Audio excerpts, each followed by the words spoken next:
You're probably wondering why you haven't seen this truck or me in a while.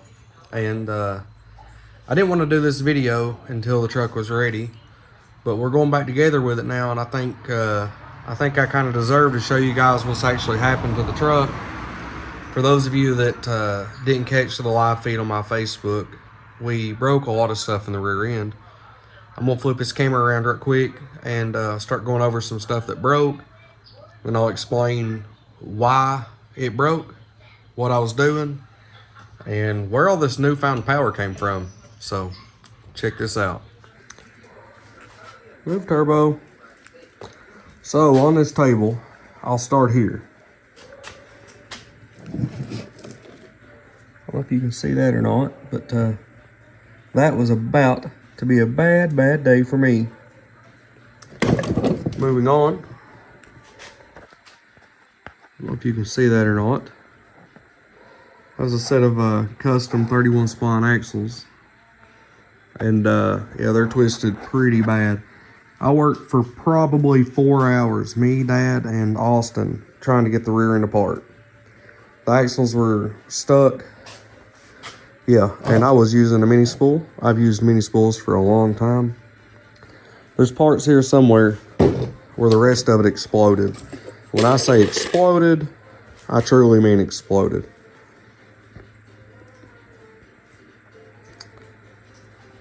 We've been very fast on a set of mini spools, but in order to get rid of the C-clips, I had to do a C-clip eliminator. Problem is, I was not going to put small Mustang ends on it, so we upgraded to a set of 35 splines. They're a cut fit unit. That is a beefy axle. It's got 9-inch ends on it. Some Moroso studs. There's the other one. Moving on to the truck. My buddy John Horn let me borrow an alignment bar. And with 1,500 measurements, I was able to get this thing ready. This is your weld on 9-inch end. And there's where it was cut before. There's mine. So there's a lot of stuff that I need to upgrade. I don't know exactly when I'm going to do it, but Jared gave me some stuff. That puny little anti-roll bar with its short links. Yeah, that stuff's been flexed and these things are bent. If I spin that, it twists. I mean, it's awful. It's terrible. But with the new 9-inch ends, the beefy axles, and also another shout out, John Horn called me and said, "Hey man, I know you haven't figured your brake situation out, but I got you a set of calipers, brackets, pads, all kinds of stuff to work with. So come over and get that when you get the alignment bar." So thank you, John. And there's a lot of stuff going on here. There's a lot of money spent, but it was well needed for the upgrades. You know, there's a lot of money spent on upgrades, a lot of money out of pocket in a shorter period of time. There's a lot of racing I did want to miss. One of them was War in the Woods, but it broke the Wednesday before War in the Woods. I couldn't have even had the parts overnighted in time to have this thing ready. I also want to say something. Thanks to Aaron Young. He ended up sending me some money. I told him he didn't have to, and he said, "Man, I want to help." So thank you. I believe it was Plateau Farms. Aaron Young, you're out of Tennessee, I believe. Thank you for that, you and your son. So if you watch this video, hope you get to see where some of your money is going. Actually, I'll show you what you helped me buy. Right here, buddy. This is where I put some of your money. We needed to upgrade to the 35 spline spool to accommodate those axles, and this thing, we shouldn't have any more problems with it. I'm not going to take the hood off yet, but that barrel of fuel is the reason for all this. I'll explain that. So we put this thing on methanol, and Brad said the truck is going to make more power. Obviously, it's going to run better, spool quicker, you know, the works.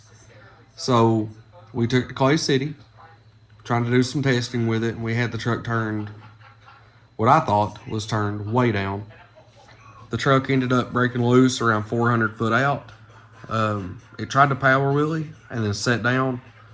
It was aimed more towards the middle of the track. I don't know if I pedaled or not, but I set it down, it spun, I pedaled it again, and it hooked. When it hooked, I felt it, and I knew it wasn't happy. Got out of it. The truck was on a pass for sure. Even though I was on and off the throttle, the truck is making a lot more power now. So much so that the rear end just said no bueno and left the chat.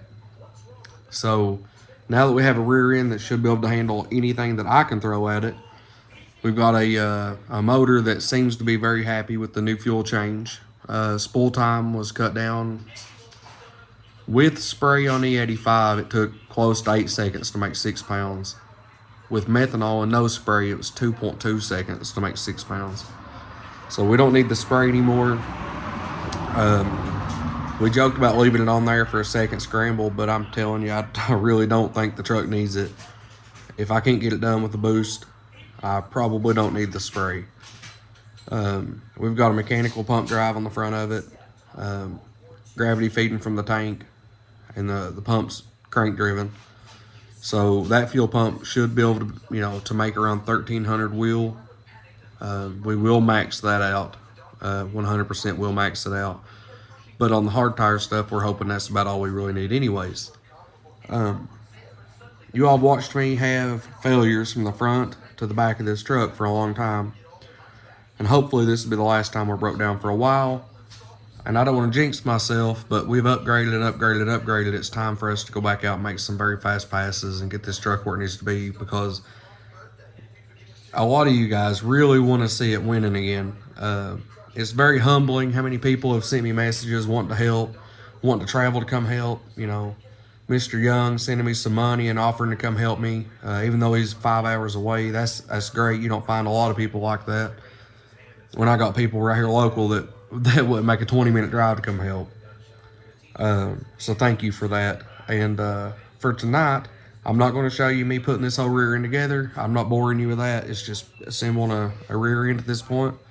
I just wanted to give you guys an update, let you know where I stand with the truck, what happened, why it broke, and what we plan to do to make sure that it never happens again. So thank you guys for following along. If I can get the truck tested this week, you'll see that testing. But there's a race Saturday and Sunday, and today's Tuesday. I don't know if we can pull it off or not, but we won't quit.